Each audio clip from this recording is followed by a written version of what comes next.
cahaya di mana orang salat berarti orang mempersiapkan jang maut, orang ngazakat mempersiapkan jang maut, orang puasa mempersiapkan jang maut, orang haji mempersiapkan jang maut, orang baca Quran mempersiapkan jang maut, orang tahajud, orang duha, zikir, maca sholawat, berbagai kehadean-kehadean yakni ngalaksanakeun ibadah eta adalah jang mempersiapkan maut mebeh datang maut. Berarti geus aya cahaya. Nah, tapi cek Kangjeng Nabi tadi teh inggis sanajan urang ibadah bae tetapi eueuh cahayaan ngan meunang capek doang. Ngan menang capek doang tak perlu na cahaya kos kumaha sih cek para sahabat Gusti Rasul eta menang capek doang nah teu nyaho kana keagungan Gusti Allah. Lamun urang ibadah teu nyaho kana keagungan Gusti Allah naon bedana jeung salat budak leutik. Sanajan capek ibadah lantaran teu nyaho kana keagungan Gusti Allah ongkos salatna budak leutik eueuh nanaonan. Jadi kudu urang teh memperhatikan kemaha agungan Gusti Allah Subhanahu wa taala. Nah anu mantap ibadahna ulah aya muatan-muatan. Geus kunaon eta getol amat maca shalawat, dagang karung abeh laku. Da eta ngaranna ibadah eueuh nanaonan kos kitu. Capek eta ibadah kos kitu. Capek pen. Ulah kitu ada.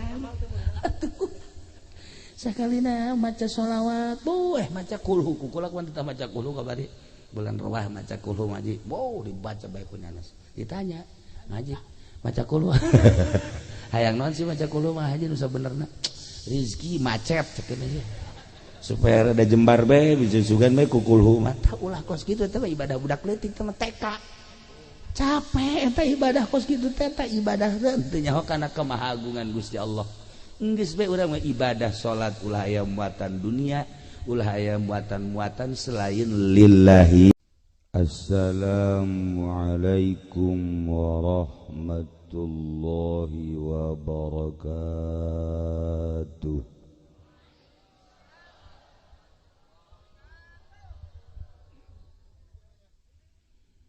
Alhamdulillah wassalatu wassalamu ala rasulillah Muhammad ibn Abdillah wa ala alihi wa sahbihi wa mawala amma ba'd. Faqala Allah ta'ala fil Qur'anil Karim وهو أصدق القائلين أعوذ بالله من الشيطان الرجيم وذكر فإن ذكرى تنفع المؤمنين. Al-ayat langkung tipayun urang sami-sami nyanggakeun puja sinareng puji ka Gusti Allah anu maha suci. Parantos masihan tina rupa-rupa nikmat ka urang sadayana, terutama nikmat anu kacida pisan ageungna nyaeta nikmat iman sinareng Islam.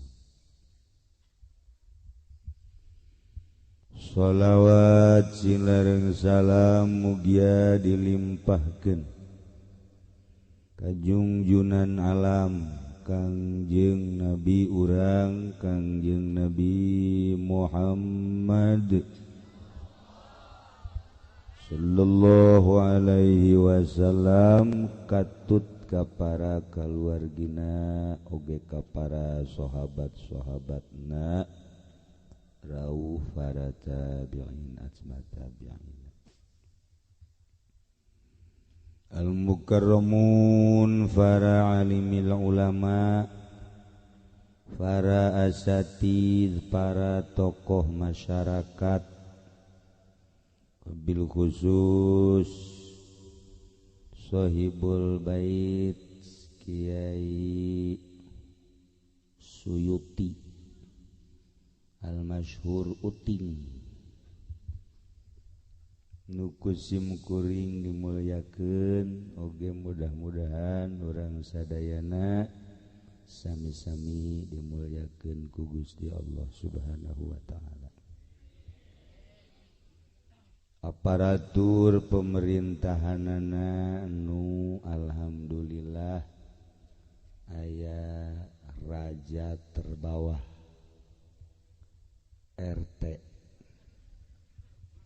raja eta panghandap-handapna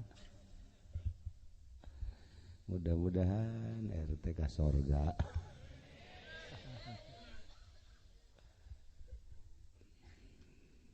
Kalayan inayah ti Gusti Allah alhamdulillah dina wengi Jumat ieu urang ku Gusti Allah parantos dipastikeun kumpul di dieu di kampung sayur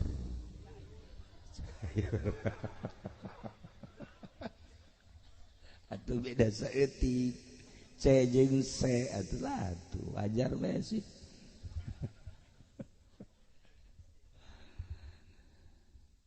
Dina raraga ngabesuk almarhumah Ibu Murdiah nu anjeunna geus balik ka lembur aslina nu kuari ku urang osok diomong-omong urang teh ngumbara bakal balik ka lembur aslina tah Ibu Murdiah geus balik tinggal ieu nu araya geh bakal barawi nu pantes-pantesna balik nu kolot.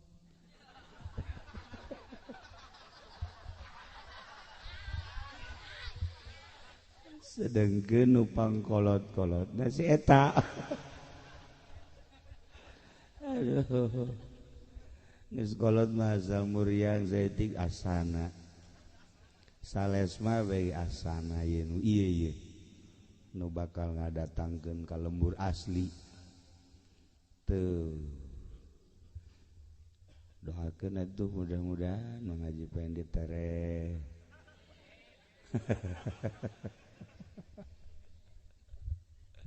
Dikitu-kitu gae can waktuna batun teu bae. Sebab atuh nu maot eta nu ngora deui datang ka Haji Pendi teh kesal sial jeung batur deui batur lain geura ka aing.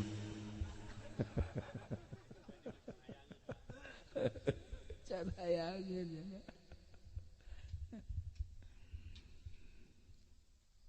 lamun urang nyaritakeun tentang balik ka lembur asli atuh resep teu resep hayang teu hayang sadar teu sadar bakal bae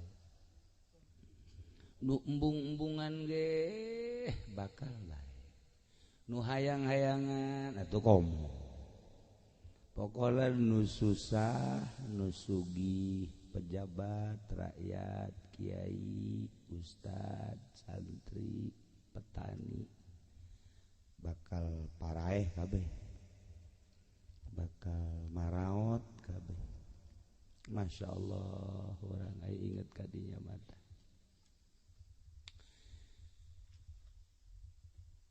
Kangjeng keur cali menuju cali jeung para sahabat jol bae aya jelema datang Waalaikumsalam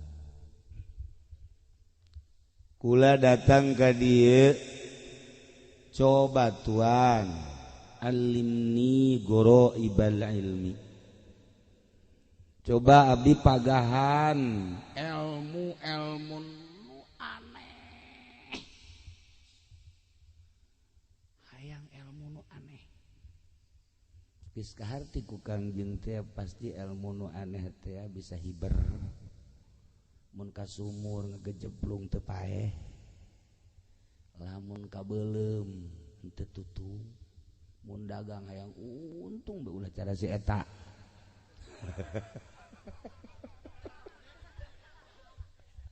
eta ilmu nu aneh aya jaho ka hate-hate jelema maksudna kan gitu. Cik Kangjeng Nabi apakah anjeun geus nyaho kana dasar ilmu? Cik eta lalaki tuan aya dasar ilmu naon? Ih. Cik Kangjeng geus nyaho can anjeun ka Allah. Ih, atuh nyaho. Allah mah nu disembah ku kula. Geus can dilaksanakeun hak-hakna. Emang aya hakna naon? Hak Allah teh nu kudu dilaksanakeun eta ngaranna dasar ilmu. Kituan maksudna hak Allah nu kudu dilaksanakeun teh naon? Nu kudu dilaksanakeun nyaho henteu maneh kapaeh. Paeh. Atuh tuh mah sering jajanna manggih anu paeh mah. Nyak si anu paeh. Tah. Geus encan mempersiapkeun jang paeh. Sadar henteu bahwa maneh bakal maot. Lamun maneh sadar bakal maot, kemudian geus ngalaksanakeun jang pibekeleun engke ba'da maot. Geus jan. Eta naon teh Gusti nya kos kitu naon? Umata kula waka nyaritakeun anu aneh-aneh ilmu mah sa Kangjeng Nabi eta beta bekal paeh eta aneh. Ulah waka jeung hayang sagala bisa hiber. Ulah kos kitu. Tah mah Haji Pendi geus leuwih teh Haji Pendi mah mun ditanya isuk poe naon nya mah nyahoan. Wow, jago nya mah tuh. Nah, eta Haji Pendi isuk naon poe naon nyahoan nya mah. Sebab naon isuk bakal anu nagih. Naon? Ilmu gaib teh jagonya eta. Ya Allah, ya Rabbi. Tah, cek Kangjeng Nabi geus ulah nu aneh-aneh. Geus. Lamun sadar bakal maot, mempersiapkeun jang bakal saenggeus paeh eta termasuk ilmu nu aneh. Gas, wari mau balik ke Kangjeng Nabi. Laksanakeun heula eta. Ke geus dilaksanakeun eta, karak balik deui ka dieu. Nanya deui hayang ilmu naon? Eta si lalaki langsung balik mingpiung. Nyaho teu mingpiung? Urang dieu nyaho ka mingpiung teh. Atuh nyaho jeung lembur. Urang dieu aing ge nyaho ti dieu. Jadi mingpiung mah geus teu nyelek-nyelek deui ngaranna mingpiung ngaranna. Lewosot, geus teu nyelek-nyelek. Eta ngaranna mingpiung nu kos kitu. Kos jelema ditolak cinta. Eta mingpiung.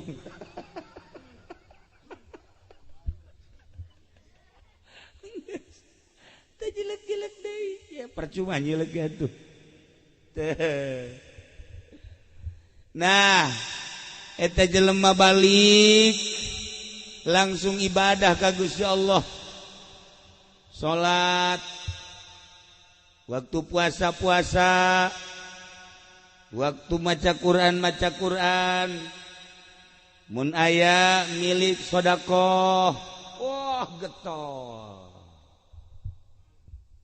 haju nyana datang deui ka Kangjeng Nabi. Tuan, alhamdulillah sakumaha ku Tuan geus dicaritakeun abdi titah ngalaksanakeun persiapan yang maot. Waduh, deuleu tah tarang harideung tah. Tarang harideung. Purutan eta. Haji Pendi hideung. Sarua nya lagi hideung. Ngan urut budug.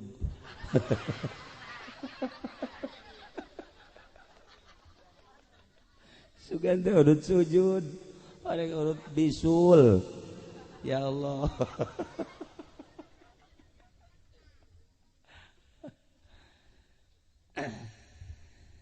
cek Kangjeng Nabi sanajan ibadah getol datang ke hari dentara ngaleuwihan malaikat tapi lamun teu mah teh henteu cahayaan Islamna teu bercahaya eta sacapek-capekna ibadah ge mun cara pare mah gacung hapa tuh eueusian sualajan utek-utekan ibadah tapi teu cahayaan eta gacung hapa eueusian Masya Allah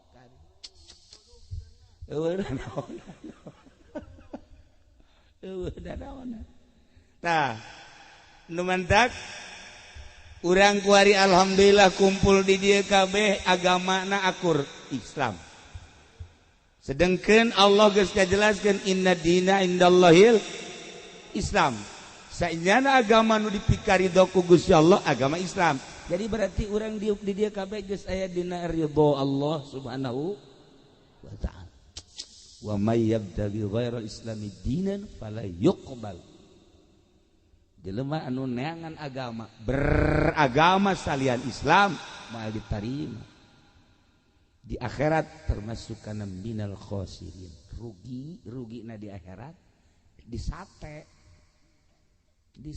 ke kerecek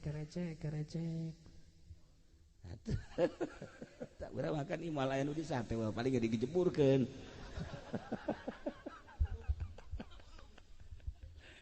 tuh geus ngarasa nya asan aing di kulub itu ngomong teh heula nya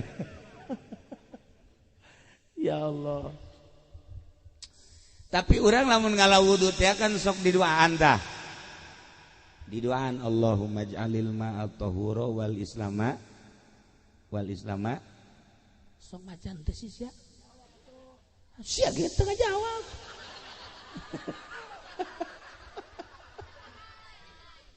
urang lamun ngedeuk Allahumma ij'alil ma'a tahura wal islama nuro tuh Allahumma ij'alil ma'a tahura he Allah muga ngajadikeun Tuhan Gusti kana ieu cai suci tur nyucikeun wal islama nuro jin supaya ngajadikeun Islam cahaya Islamna cahayaan aya sahabat daros Tuhan emang lamun Islam na cahayaan aya beda teu? Atuh aya cek Kangjeng Nabi. Kumaha teh bedana? Kangjeng Nabi macakeun ayat famayuridillah saha jelema nu dikarepkeun ku Gusti Allah ayahdiyahu dituduhkeun ku Gusti Allah yaj'al sadrahu digajadikeun ku Gusti Allah dadana hatena insyirah jembar lapang yashrah sadrahu lil Islam gitu hama yuridillah saha jelema nu dikarepkeun ku Gusti Allah ayahdiyahu dituduhkeun ku Gusti Allah yashrah sadrahu lil Islam jembar hatena di samping daek narima kana Islam kos urang insyirah jembar cahayaan hatena teh cahayaan cek sahabat teh Tuhan aya nu cahayaan hatena kos kumaha sih engke eta praktek-praktekna pibuktieunaana lamun hatena cahayaan Islamna berarti bagus di mana Islamna bagus dina harti cahayaan teh na ieu ayat 3 rupa nomor kahiji cak Kangjeng Nabi resep jasa ngalaksanakeun ibadah nomor kedua di mana-mana cahayaan narima kana naon papasten ti Allah nomor katiluna bakalna pikiranna ka akhirat bae ninggalkeun pikiran dunia tah eta nu kitu cahayaan hatena tah balikan deui supaya tenget ye abeh urang cahayaan apa henteu hate urang nomor kahiji dibere resep jasa ibadah ka Gusti Allah resep beta asal aya tongtrong we haju bae diome resep nya resep ngombe tongtrong tah sarua jeung ngombe tasbih gitu tah ai babacaan mah tilok tasbih di kieu-kieu basa bawa tasbih tuh bener ai babacaan mah tilok babacaan ge ngan kieu doang kabayar moal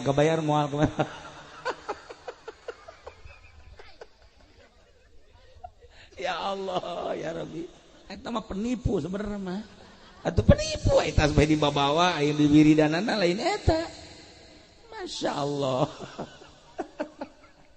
nah di mana-mana hate cahayaan wani ngalaksanakeun ibadah embu ngalaksanakeun maksiat eta cahayaan hatena Islamna berarti bener nah lamun kuari jelema Islam KTP-na ge malah boga tilu kos Haji Pendi tilunya nama KTP teh oh loba batur mah hese KTP-nya mah tilu eta lah bajingan teh kos kitu eta tilu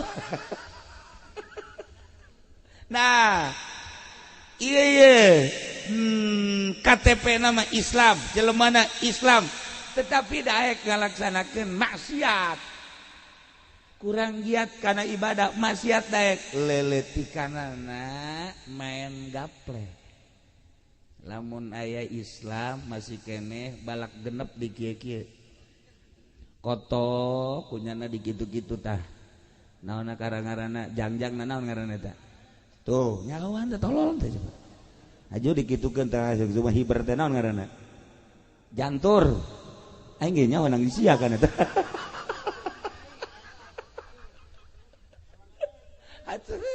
atuh lamun kotok dikitu-kitu teh tah uluna naon teh ngaranna dipale eta teh diadukeun ban kos kitu eta urang cayur tolol tah kos kitu tah cair eta pagawe man cair eta sebenarnya nah lamun masih keneh daya kos kitu tah nya Islam mah Islam tapi daya keneh main remi daya keneh main catur daya keneh main gaple anu osok di kitu-kitu teh plok naon ngaranna tuh nyawan bandarna renyana meureun mudah-mudahan kabawa ka akhiratnya mangajinya daya keneh kos kitu minimal boga TV keneh tuh eta nonton TV naon maksudna coba mun pake maca sholawat sabaraha jam eta nonton TV mun pake maca sholawat Masya Allah sabaraha ratus urang kieu bae di TV kos 20 eta teu hayu pikir ku otak terus dengar orang kene mah potongan kos kieu atuh aja huis geus lain di hulu ka jembut-jembut pas kene rek nonton TV tah nah geus mulai tah berarti tah Islamna geus teu bercahaya geus teu bercahaya tah Islam mun daek kalaksanakeun maksiat berarti Islamna geus teu bercahaya lamun geus teu bercahaya sakumahakan Gusti Allah dina Al-Qur'an wa may yaj'alillahu lahu nura fama lahu min nur lamun ku Gusti Allah geus teu dibere cahaya atuh eueuh cahayaan ana eueuh cahayaan teu meunang neuleuh jahe asal neuleuh jahe baju kieu teu kicup-kicup kieu tapi mang uting wajar lah neangan deui tuh saya calonna nah itu masalah dua habak sekali lah tah iya lamun geus eueuh cahayaan hate atuh geus abrut-abrutan maksiat terus Islam tapi terus we maksiat mulai tah lamun geus loba maksiat ibadah teh ibadah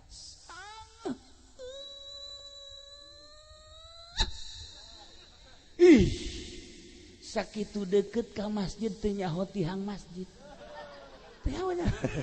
Deket ka masjid mau ditanya tiang masjid sabaraha? Wallahu a'lam. Weh, sia ka masjid. Emang naon? Karpetna geus diganti ku ari. Bener sia. Yeuh, ari mah wow, hebat biasa. Nyana kajinya ka masjid goblok jantu cek nya teh. Keluar deui tolol teh coba. Atuh dilalaga kitu supaya ka masjid. Cuma ka masjid nempo doang di jendela. Ya tuh diganti. Atuh geus teu asup-asup acan. Eta berat dek asup ka masjid tah ieu eueuh cahayaan. Eueuh cahayaan wa man lam yaj'alillahu nuro famalahu min nur. Lamun ku Gusti Allah henteu dibere cahaya, eueuh cahayaan. Di mana-mana geus eueuh cahayaan, sangheut ibadah teh sangheut asal geus dibere sangheut berarti nutup lawang sorga. Nu muka lawang tuh dia paling teu sia horeng. Tuh.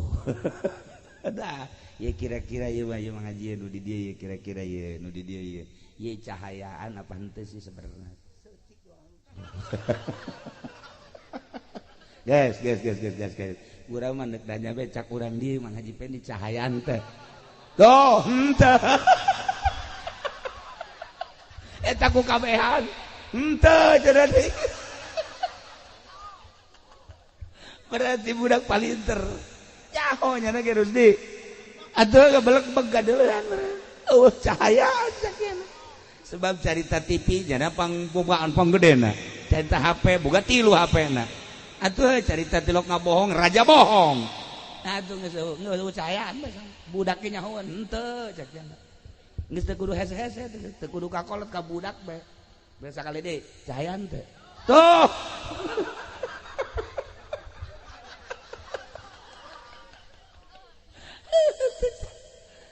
cahayaan lementak tawa kula masuk ingin ka dongeng da dongeng. Nah aya urang kitu India, aya urang Arab, aya urang Indonesia. Kabarna urang Indonesia Haji Pendi ya 3. Nah ieu cek ya ieu aya kandang embe bau pak kuat-kuat. Iya dongeng di Jalaluddin Rumi kedeh ya. Pak kuat-kuat coba saha nu kuat di kandang embe. Ayo, embena aya di dinya. Embena aya di nya bau nya hangset embena ge aya. Mulai orang India heula, asup orang India ka dinya. Tahan ku nyana. Oh, geus ngap-ngapan. Oh, geus 10 menit doang kuatna. Keluar, wah cek orang India. Waduh tidak nehi cek kita. Aduh. Masya Allah kekuat ceknya guys tekuat. Nah wari orang Arab dah orang Arab Baduy bahwa kan biasa orang Arab Baduy makan ngaranna kayak orang leuweung asana ieu mah kuat ieu mah asop nomor kedua aja tenang suserian rada deres kuat 20 menit wow nah hampir sarua kan yang Baduy mah embe tapi kan eueuh masalah tak embe teh eueuh masalah ngan 20 menit doang wah cek orang Baduy teu kuat cek tetep bau biasa. Nah bagian orang Indonesia Haji Pendi nah asup kadinya karena 5 menit doang embe nu keluar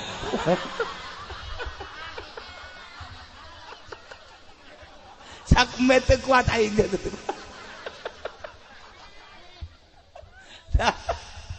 Eta dongeng ongkos anu supaya jeung biasa padahal maknana pohara itu ngarada ge dongeng wali gorenganan aya jelema eueuh cahayaan mah eueuh cahaya embe ge kabur eueuh cahayaan sok di dieu Haji Pendi coba ge Haji Pendi urang geus beres ngariung ke nama maca di dieu tek datang teu kalabur bae ge atuh kutub robahan ditinggal kutub robahan paling ge jeung si Golib bae di dinya kapaksa Golib ge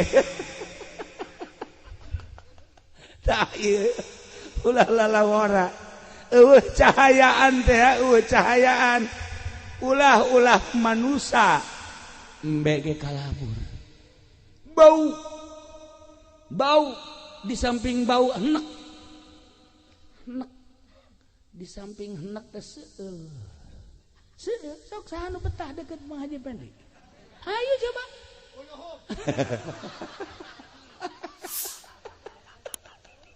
Incuna ge incuna. Itu kakek masih ada aja ya. Kapan enggak adanya. Nah iyalah para jamaah kaum muslimin wal muslimat rahimakumullah. Coba introspeksi. Ieu keur carita ieu geus kajian ulah nyaritakeun batur balik ka diri urang ke ai hate aing cahayaan teh sinu sabenerna. Lantaran tadi lamun cahayaan mah dibere resep jasa ibadah eta kakarak nomor kahiji. Eta kakarak nomor kahiji tanda jelema nu aya cahayaan dibere resep bae masyaallah. Waktu salat teh geus ditungguan bae. Di deuleu deui wah encan masih kena jam 10 deuleu oh jam 11 setengah 12 nah geus siap-siap ya pas jam 12 es.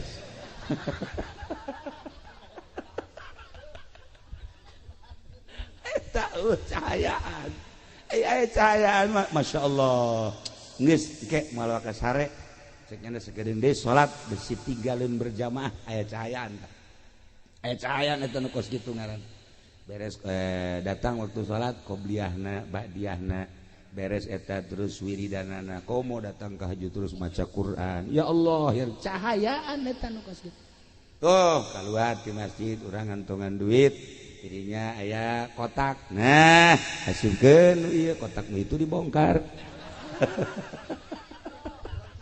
orang etek urang cayur gegedena urang pondok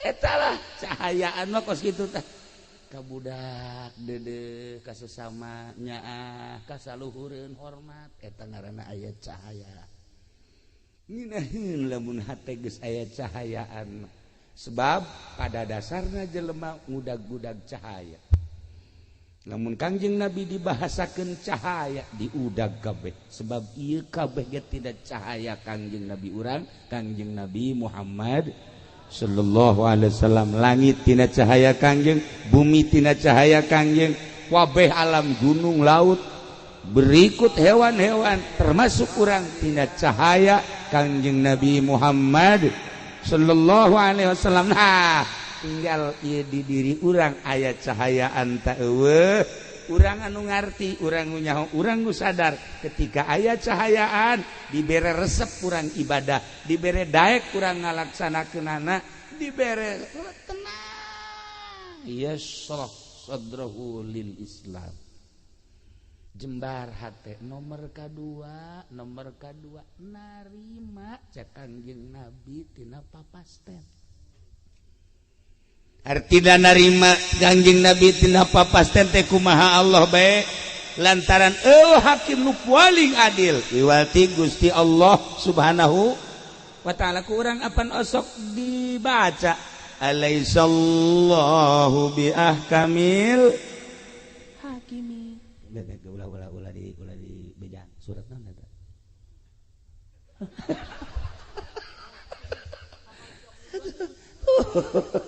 eta teh artinya masuk dibaca ge tuh cak nu ditukang alhakumut cenah deui nah bejaannya na maksudna mah sarua ondona itu mah alaihissallah ya kabil hakim Allahumma hebat na ngahukuman pang adil-adilna eueuh de hakim nu paling hebat Allah wayana sakitu naon bae keputusan terhadap diri orang, terhadap halayak rame, terhadap hewan, gunung, laut, bumi, keputusan Allah. Sebab Allah teh ahkamil hakim. Urang sadar. Aing dijieun ku Gusti Allah model kos kieu. Narima, urang ngaca ye ngaca, dikaca. Ya Allah ya Rabbi, ya abdi ciptaan Gusti alhamdulillah dibere kasep, mun kasep teh mah dibere gelis mun gelis mah sadar tah alhamdulillah loba tah manu kitu mah tah begitu aja pending aja aing jore amatnya ceknya nih ambil jeung nu di Cisoka akur di mana ka di Cisoka teh tuh solear si nyahoan begitu ngaca teh ieu mah akur jeung geus soleh ari main mah ngan buntutan doang atuh buntutan ge nu kadeuleuh mah aya ge sabarna nah ieu lamun aya jelema ngaca aing jore amat sih Gusti kunaon si abdi diciptakeun jore tah eta jelema henteu sadar kana papasten ti Gusti Allah panghese-hesena sadar jambal kebal di alam dunia ini sakit geus alhamdulillah dijadikeun jelema aing geus bae sakitu ngeunaheun jadina tenang kana pikiran teh keur ngaji mah balik bae ka imang ngaca jore aman aing ge tuh coba ge ketika urang dibere jadi pedagang haju untung bae alhamdulillah ya Allah ya Rabbi maha kaya Gusti alhamdulillah karasa ku abdi kakayaan Gusti abdi dagang untung bae dikocorkeun bareng kakayaan Gusti ka abdi loba teh mah kitu mah tapi begitu nyana dagang haju rugi deh Gusti ieu kumaha sih urusanana ieu kunaon ieu kok abdi dagang tapi rugi deui ye coba atuh Gusti kos gitu tah eta ngaranna henteu sadar kana papasten eta cahayaan hatena cahayaan wa man lam yaj'alillahu lahu nur di mana ku Gusti Allah henteu dibere cahaya famalahum min nur cahayaan di mana cahayaan eta kos gitu tadi tanu mandak urang kudu ngawauhan nu sugih hirup mah kudu ngawauhan nu sugih sebab aya nu sugih nya nama hayang dipentak bae lamun henteu mentak ka nyana bendu lah resep aja teh nu sugih eta mah tah tuh hayangna dipentak bahkan teu dipentak ge sok mere bae nah nu sugih eta teh deukeutan ku urang bahkan lamun urang mentak anu sejen nya nama bendu tah deukeutan tah nu sugih eta nu sugih eta teh saha nu nyiptakeun langit jeung bumi tak maha sugih cak Gusti Allah aing ye nu bogana penta ku sia aing bakal mere sia teu menta ge ku aing dibere bae komo sia mun menta ka aing jeung aing mah resep jasa lamun dipenta tur lamun sia menta ka nu sejen ka Gunung Kawi bisa aing mah teu resep jasa menta ka pamarentah ge teu resep jasa menta ka makhluk ge teu resep jasa aing penta tah Allah meresepeun jasa dipenta haji pendek mun dipenta geus kieu bae ya panakol ya incuna ge datang ka tiluk daek menta incuna sorangan tuh menta sama kakek ih enggak mau kenapa galak tah urang lamun geus bisa burak bere eta urang geus bisa make akhlak Gusti Allah takhallaku bi akhlakillah Allah mah mere bae terus tah urang ngadeukeutan nu maha sugih bae geus ka Gusti Allah. Nah ieu lamun hate urang aya cahayaan, hate urang aya cahayaan, sadar kabeh ge horeganan diatur ku Gusti Allah Subhanahu wa taala. Ketika aya seorang waliullah di Baghdad. Begitu manehanna keur di Baghdad ternyata horenganan di daerah Tartar keur perang terus perang nyana ngadenge begitu nyana ngadenge eta peperangan geus mah awewe pararae sipil-sipil masyarakat teh budak leutik ke parae nyana ngomong kieu ka Gusti atuh kunaon eta diperangkeun sehingga eta pararae masyarakat emang eueuh nu ibadah emang eueuh nu sok hudang ti peuting emang eueuh wali pan beureun aya wali maot aya ulama maot kudu maotkeun aya diperangkeun ku Gusti langsung nyana peutingna sare barang sare ngimpi kapanggih jeung hiji jelema make jubah terus nyekelan surat eta dibabawa bae begitu dibabawa kapanggih teh jeung nyana ieu surat naon eta? Ieu surat ti Gusti Allah. Coba tah bang bacakeun.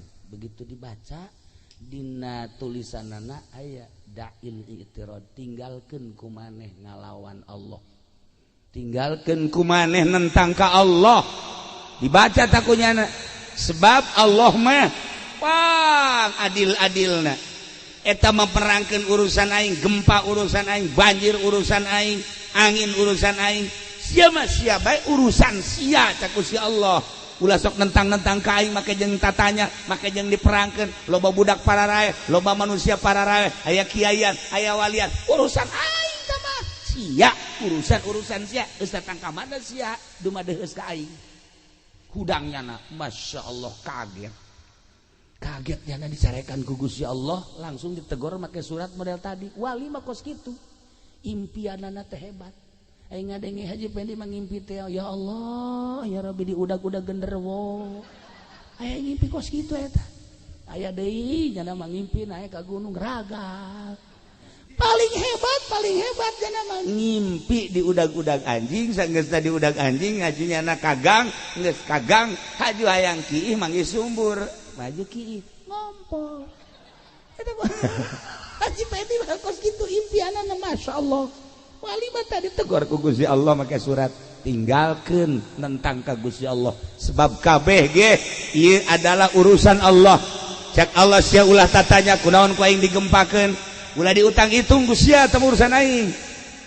Kunaon eta teh ku aing dianginkeun, ulah make diutang hitung teh urusan aing. Kunaon diperangkeun, ulah make jeung tatanya, urusanana teh urusan aing. Sebab aya jelema anu ku aing di maotanana melalui senjata-senjata, melalui pedang-pedang jeung sajabana. Hakikat nama horenganan eta teh deuk di maotan ngan carana Gusti Allah. Aya anu ragag tangkal kalapa, aya anu ragag ka sumur, aya anu gering, aya anu perang, aya anu di luhur kasur kieu bae cara kabari ieu teh urang Balaraja. Datang ke Tangerang, jung ngopi ku pemajikan dijieun kopi, dijieunkeun kopi, jung nginum kopi bari ngarokok. Kieu bae nyana di kasur teh tadi beres ngarokok. Lah aya meureunanan bangsa 20 menit mah pemajikanna ka dinya deui. Ditoelan ku pemajikan, kaji oya gabeh pae. Ngopi can anggeus, ngarokok can anggeus. Nyana ngedang doang gitu mah. Masya Allah, nunggus dipasangka bakal paeh jasa kamar Haji Pendi. Hirup kene ngana gua sehat deh malah mah make susuit deh aya jahe ge suit tolol tuh coba. Lah ieu urusan Allah. Nah balik deui, lamun hate urang cahayaan geus moal aya nentang-nentang ka Gusti Allah, geus urusan Allah. Urang tani Sehingga tani terus parena bagus. Kabelah dieuna gacung.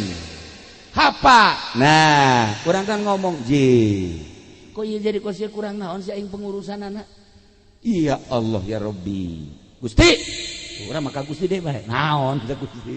Ya kok ieu kurang naon ieu? Da pupukna da sebagainya. Urusan aing teh Gusti Allah. Siana sing sadar. Lamun kula inget ka dongeng harita di zaman Sayyidina Umar. Di zaman Sayyidina Umar aya kabeuleman. Begitu aya kabeuleman di zaman Sayyidina Umar khalifah langsung jelema neangan cai berat cek Sayyidina Umar ulah di pareuman make cai. Atuh pertentangan antara masyarakat jeung Sayyidina Umar. Lain kudu di pareuman make cai. Di daerah ieu aya jelema nu teu ngazakat. Ulah mah nyaho? Tah tewak si eta. Hayo bawa ka dia. Si ada kazakat teh moal geugeran. Geran kaluarkeun, dikaluarkeun pareum sorangan. Seureuh pareum sorangan tah kebakaran eta ku ahli hakikat maka nyahoan. Lamun make blambir loba nu teu pareum. Tapi ku Sayyidina Umar mah ulah make jeung make di pareuman make cai sagala rupa. Moal pareum. Wo ribut heula. Eta tadi kalau demantak di pondok kabar ieu kapan kebakaran. Atuh tinggal si ieu bae tah. Ewak ya, ayo huluna kitu-kitukeun zakat sia. Ya Allah ya Rabbi. Lamun urang nyaritakeun antara zahir jeung antara hakikat, antara zahir jeung antara batin. Jauhna luar biasa. Urang mah make perjalanan zahir bae lantaran ieu qalbuna can aya cahayaan, Islam nan can aya cahayaan. Nah nomor kahiji tadi di mana-mana geus aya cahayaan bakalna hayang bae jeung resep bae ngalaksanakeun perintah Allah ngajauhan larangan Allah takwa ngaranna. Nomor kedua sadar kada papasten Allah. Nomor katilu puncakna ye di mana-mana Islamna aya cahayaan nyana berpikiranna ka akhirat bae ninggalkeun dunia dibere tersep kana dunia. Wa mal hayatud dunya illa mata'ul gurur. Teu aya kahirupan dunia kecuali barang-barang tipuan. Geus lamun kiai engkeuy-engkeuyan ke pendopo neangan dunia kiai goblok. Eueuh tapi di cayur mah aya tiluan lah tilu. Aya tiluan ngacung lib.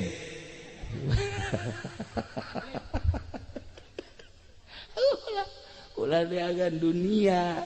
Abong-abong bisa ngaji, abong-abong bisa baca Quran, abong-abong nyaho hukum dipamerkeun pake neangan dunia. Eueuh cahayaan kiai tinggal kiai berarti ieu eueuh cahayaan tah Islamna. Encan puguh ngajamin ilmu nungtun kadang-kadang ilmu mawa ka neraka. Lamun ilmuna jadi hijab tina cahaya.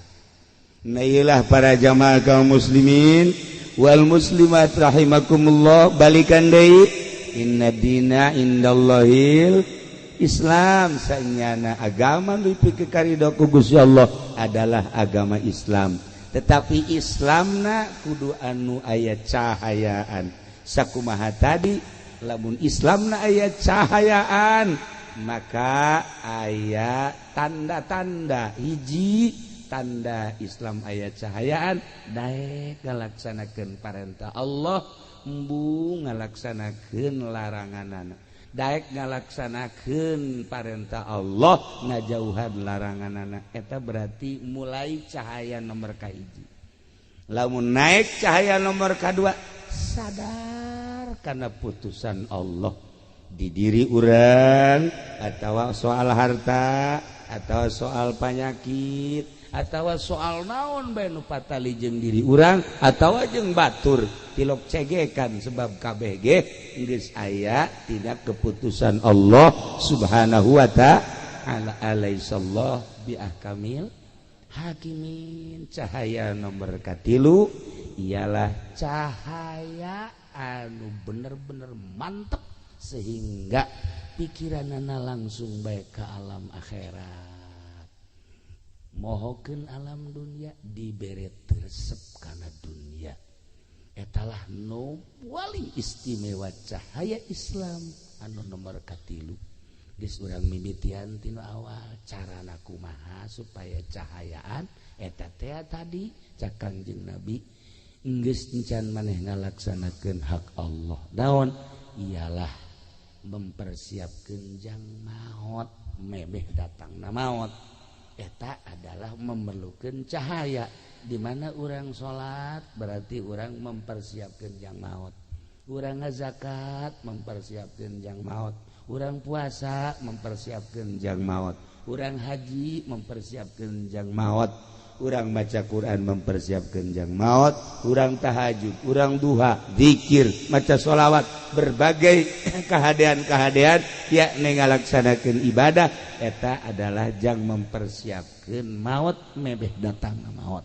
Berarti geus aya cahaya. Nah, tapi cak Kangjeng Nabi tadi teh inggis sanajan urang ibadah bae tetapi eueuh cahayaan ngan meunang capek doang. Ngan meunang capek doang tah ieu perluna cahaya. Kos kumaha sih cak para sahabat Gusti Rasul eta meunang capek doang. Nah teu nyaho kana keagungan Gusti Allah. Lamun urang ibadah teu nyaho kana keagungan Gusti Allah naon bedana jeung salat budak leutik. Budak leutik ku salat mah salat bae pan teteh ge cenah mah salatna ge. Ja teu nyahoeun kana agungna Gusti Allah. Sok geura teangan budak leutik lamun tarawih teh Haji Pendi salat tarawihna masa sih babaturan keur sujud di kitu-kitu pelerna. Eta kan berarti budak leutik sama salat kos kitu bang. Giliran nya ndek diuk diteneunan parantin akol bedug di dieu tah. Atuh deuk mah eta karana salat budak leutik teu nyaho kaagungan Gusti Allah. Sanajan capek ibadah lantaran teu nyaho kana kaagungan Gusti Allah, ongkos salatna budak leutik eueuh nanaonan. Jadi kudu urang teh memperhatikeun ka maha agungan Gusti Allah Subhanahu wa taala. Nah nu mantap ibadahna ulah aya muatan-muatan. Geus kunaon eta getol amat maca shalawat. Dagang karung abeh laku. Da eta ngaranna ibadah eueuh nanaonan kos kitu. Capek tata ibadah kos kitu. Capek pen. Ulah kitu ada. Atuh. Sakalina maca shalawat, maca kulhu, kukulak mah teu maca kulhu kabari. Bulan Rawah maca kulhu ngaji. Dibaca bae ku nyanas. Ditanya, ngaji maca kulhu. Hayang naon sih maca kulhu mah haji nu sabenerna. Rizki macet cekeun aja. Supaya rada jembar bae bisa sugan bae ku kulhu mah. Tah ulah kos kitu teh ibadah budak leutik teh TK. Capek eta ibadah kos kitu teh ibadah teu nyaho kana kemahagungan Gusti Allah. Geus bae urang mah ibadah salat ulah aya muatan dunia, ulah aya muatan-muatan selain lillahi taala karak ta eta ibadah nu mantep. Geus aya cahayaan tah mun masih keneh muatan-muatan keneh bae mah cara nu deuk calon lurah. Calon lurah teh kon bebereana pohara jasa eta teh nu kos kitu teh capek gawe teh kapake. Eueuhna naonan sebab sedekahna aya karna hayang naek jabatan. Kitu keneh calon bupati, Gus Pugu calon presiden. Tah mah. Haji penmentas ieu mah ka ditu pan. Ka istana tolol henteu. Mending mun dibere henteu deui. Dibere onam. Kitulah para jamaah kaum muslimin wal muslimat rahimakumullah.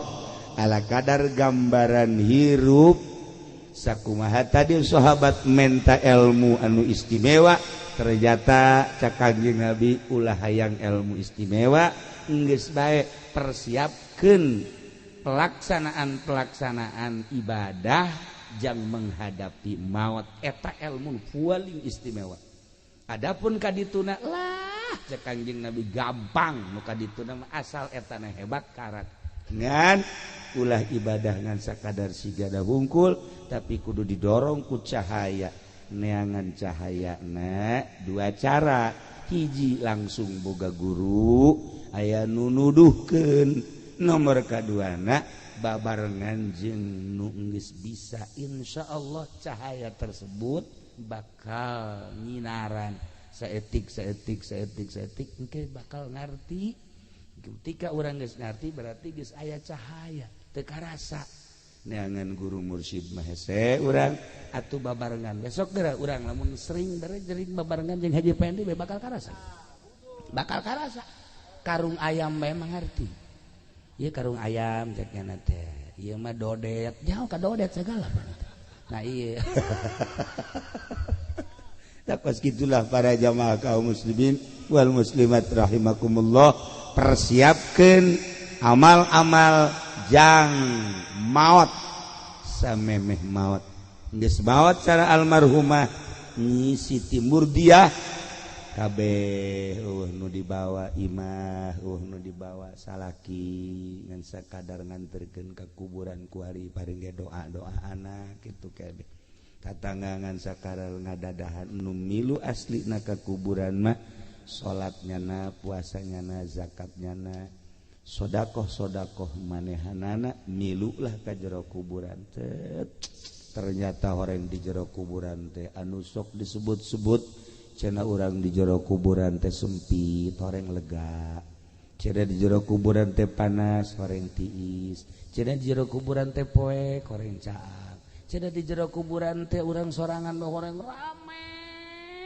biasa di jero kuburan teh masya Allah bohong eta nu nyebutkeun di jero kuburan sorangan bohong nyebutkeun di jero kuburan poek bohong nyebutkeun di jero kuburan teh panas bohong ternyata Imam Ghazali nyana nyaritakeun di jero kuburan horengan rame caang rame biasa sehingga nyana ngagerokeun ceng-ceng ka dieu sia ka dieu rame amat cek cenah ka dieu maneh ieu kasep amat saha cek cenah ieu kula salat teh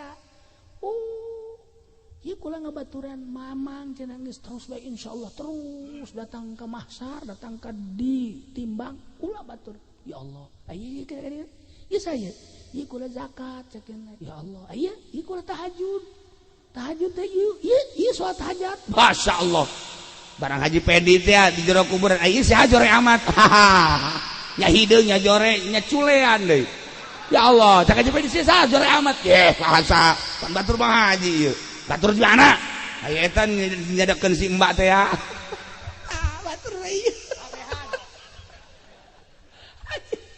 ya Allah ya Rabbi bakal ngabaturan urang di jero kuburan bohong urang hasud urang henteu salat urang teu zakat urang bakal ngabaturan urang sok renungkeun ku urang ketika urang di jero kubur bakal boga baturna urang nokos kumaha bakal ngabaturan jasa mangkani eta ketika urang sering ngajembarkeun batur jembar kuburanana jelema datang Waalaikumsalam naon ya duh kulit di kamari candar Masya Allah atuh lain bebe aja di kamari ya cukup teh 500.000 Pak ieu tah alhamdulillah Pak Haji Masya Allah kesia lamun teu boga deui ka deui senang hate geus jembar jero kuburan datang ka Haji Pendi Waalaikumsalam naon teh kulit di kamari candar boan sia ye tuh neangan cara aing coba direk neangan sih atuh geus mabur sia ka ditu lah Masya Allah cek ugal ledeg Haji Pendi eta jempitkeun batur sepit di jero kuburanana ya Allah ya Rabbi tah urang ayeuna nyieun masjid tah den kipas di masjid tiis jelema maca sholawat ka tiisan komo AC nu ngaji ka tiisan komo AC di jero kuburanana tiis ya Allah malaikat ieu tiis daun eta teh cek malaikat teh tah kipas anu di masjid bo nyaho kieu mah kula meuli AC cek nya ieu kipas anu dipasaku kula teh anu make nu jore teh eta kipas ge haju leumpangna ge kotek asal dikencengkeun we geus teu bisa muter janana ya Allah eta kos kitu ge tiis aduh nyaho kitu mah kula meuli nu bagus cek malaikat keur ieu sia tah kitu Haji Pedi bapan nyana mah lain meulikeun naon kipas malah kipas di masjid dicokot atuh panas cenah mah di kuburan atuh cek Haji Pedi malaikat ieu naon li panas nah maling kipas ya mentek sih ada ngaji ke masjid gede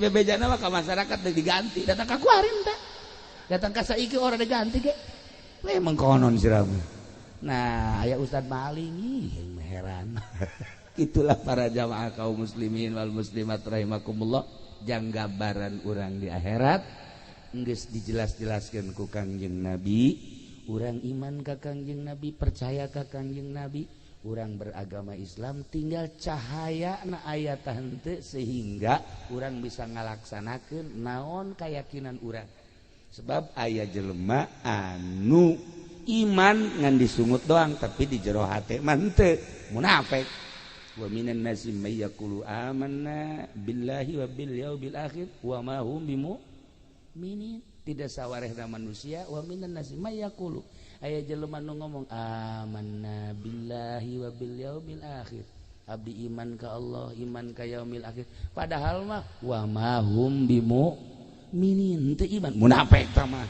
aya jelema anu iman mah iman ka Allah munafik henteu tetapi eueuh cahayaan imanna Islamna eueuh cahayaan imanna eueuh cahayaan berani manehanana teu ngalaksanakeun kayakinanana nah ieu hampir-hampir urang kos kitu tah kabeh iman ka Allah iman ka Kangjeng Rasulullah iman kana naon anu diucapkeun ku Kangjeng Nabi tetapi ngalaksanakeunna henteu kunaon eta ieulah eueuh cahayaan di jero kalbu urang Islamna teh aya cahayaan imanna teh aya cahayaan sok wari mulai bongkar geuraku urang supaya aya cahayaan Islam urang aya cahayaan iman urang aya cahayaan Islam babalikna engke kana zahir iman babalikna engke kana batin kana ruhani Islam jeung iman di mana sapagodos pada ayat cahayaan wah bakalna istimewa jasa zahirna bagus batinna ge bagus kuayana sakitu teanganlah cahaya di mana sih ayana cahaya di pondok-pondok pesantren tah kadeleuna mah pondok kos ge teh hina jasa tapi horenganan anu ngadatangkeun ka sorga kos kieu alhamdulillah kos pondok mah tolol siang pondok daran doang kampung pondok salilana bodoh heran yang tuh ya urang lamun ningali gedung universitas wallahu alam ngadatangkeun ka sorga pante im mentereng hebat gedung-gedung menjulang urang ka Jakarta ieu sing ngadatangkeun ka sorga pante ketika urang leuleuh kantor DPR isi ka sorga pante kantor ieu tapi lamun urang leuleuh majelis taklim leuleuh pondok hina kadeleuna justru melalui ieulah pintu-pintu surga terbuka teangan cahaya di pondok-pondok pesantren model kos sekarang hina kadeleuna ku pandangan mata tetapi mata batin di mana geus cahayaan ieu teh lain sakadar pondok pesantren tapi ieu teh adalah raudhatun min riyadil jannah seperti etalah ahli-ahli Allah teu perlu mewah-mewah ketika aya teu perlu dibangga-bangga nu penting ieu adalah ngamakna anak-anak gitulah para jamaah kaum muslimin wal muslimat rahimakumullah malam ieu urang diundang ku almarhumah Ibu Murdiah maksudna mepelingan ka urang wahai ahli-ahli cayur kula geus balik kalbur asli ente ge bakal baralik ternyata nu ngabaturan kula di jero kubur amal-amal kula amal salat amal puasa amal zakat amal-amal sodakoh jeung sajabana amal ngaji jeung sajabana santri mah ujang ka neraka saudara santri mah ujang ka neraka santri mah kajun hees bae di kobongna surga tuh siapa teu percaya waduh segala naon ye atuh geus cara bae cicing lagi di taman surga deuk kumaha atuh ujang ka neraka Demantak santri mah janajan amalna jore pan di nerakakeun begitu deuk diasupkeun ka neraka aya utawi ye utawi geus kieu bae segede peureup ieu naon dia ye kula utawi nang ieu jurumiah di utawian nah cek malaikat naon sia ieu utawi ieu cek jana teh kula teh ieu saksi bahwa nyana teh di pondok pesantren hindah deui kalawang nu ieu utawi aya deui bae di dieu terus we unggal lawang utawi iku malaikat ge sebeleun nya jagana ya dijagaan ku utawi iku bae bebe jaga Gusti Allah Gusti ieu ya utawi ikuan lah ka sorgakeun habak tuh ye batak santri wah ujang ka neraka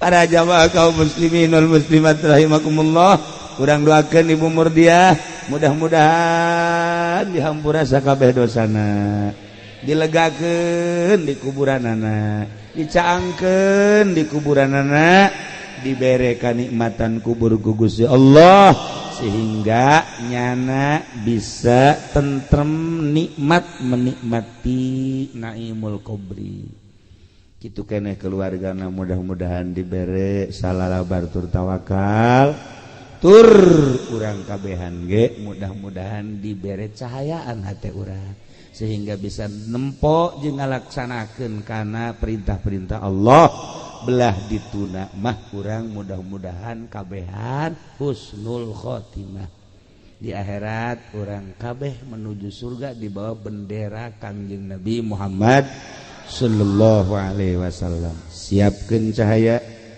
setelah siapkeun cahaya laksanakeun melalui cahaya tersebut jang persiapan maut abeh urang aya dina ridho Allah Subhanahu wa taala. Allahumma shalli wa sallim ala sayyidina Muhammadin fil awwalin wal akhirin. Barik wa sallim wa radhiyallahu ta'ala an sadatina ashabi sayyidina Rasulillah ajma'in.